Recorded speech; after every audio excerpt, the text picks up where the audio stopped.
So let's talk about flipping companies. That's why you guys are on here, or flipping commercial real estate as a part of it. And so what this is going to focus on, I'm going to show you the whole picture: companies, real estate, everything.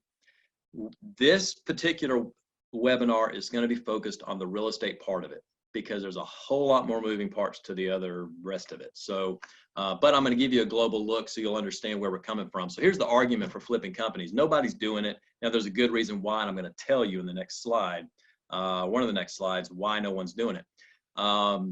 There's much higher profits. You can make a lot more money with flipping commercial properties and doing these deal structures the way we're doing them, than you could with, say, flipping houses. Or and I keep referring to flipping houses because that's all the craze, like everybody's doing it.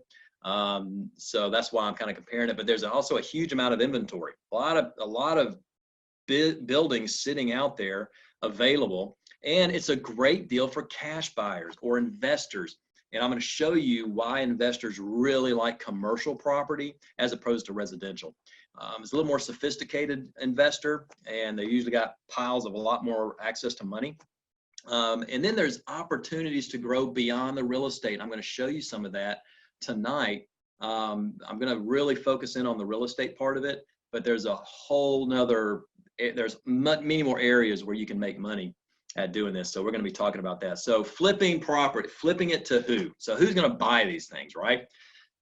Introducing the sale leaseback. Now, this isn't a new idea. We did not invent this. This is something that's been done for years. This is not anything that, in fact, many of you guys may already know what this is. However, I am going to treat everyone on here as if as if you don't know what it is. All right, let's see if I got any questions. Good job so far. Okay. So the sale leaseback is really just a term, and I want to break this down for you so you can understand what it is. In the typical realm of sale leaseback, let's say you got John Doe, and he owns John's Auto Repair. He's owned it for 20 years, and he owns the property that he's operating out of, and then of course he owns the business. So he's got both things. Now, a lot of people right from the beginning have a hard time understanding that these are two different things, by the way. So you've got the property, and then you've got the business that operates out of it. Think of any big box retailer. They don't own the strip center that they're operating out of. Think of Best Buy, Walmart.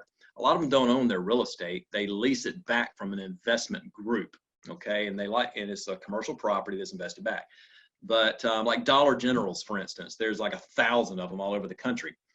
Actually, there's probably more than that. It's like 10,000. There's one in every rural road in America. Well, the Dollar Generals don't own their buildings. They actually don't use the capital for that. They just operate the businesses out of it. So two different things. So there's a ton of capital with John locked up in the property. Lots of capital. He's owned it for 20 years. Maybe he owes a little bit of money left on it, but he needs some capital for some reason. Maybe he's cash strapped. Maybe he wants to buy some equipment. And so what he can then do is sell just his property to an investor. So the investor then pays John, let's call it $1 million. He pays him $1 million for his property. He'll pay off whatever debt he owes. And now he's got some capital. John's got some cash to work with, but he still owns his business. And then what his business does is he rents it back from the investor. It's a sale leaseback. That's how it gets its name. So then the investor has an opportunity to make some money and to get a return on that investment. Okay. All right. Again, this is where you need to make some notes and pay attention. So if you're drifting off, I want to bring you back around. The types of investors that are buying commercial property there's commercial real estate investors, just individuals that would like to buy these. There's real estate investment trusts. These are short term for that is called REITs. Investment groups that buy these, something called family offices. These may be some investment funds that are kind of small. They're a little more nimble. They don't have quite the red tape you have to go through.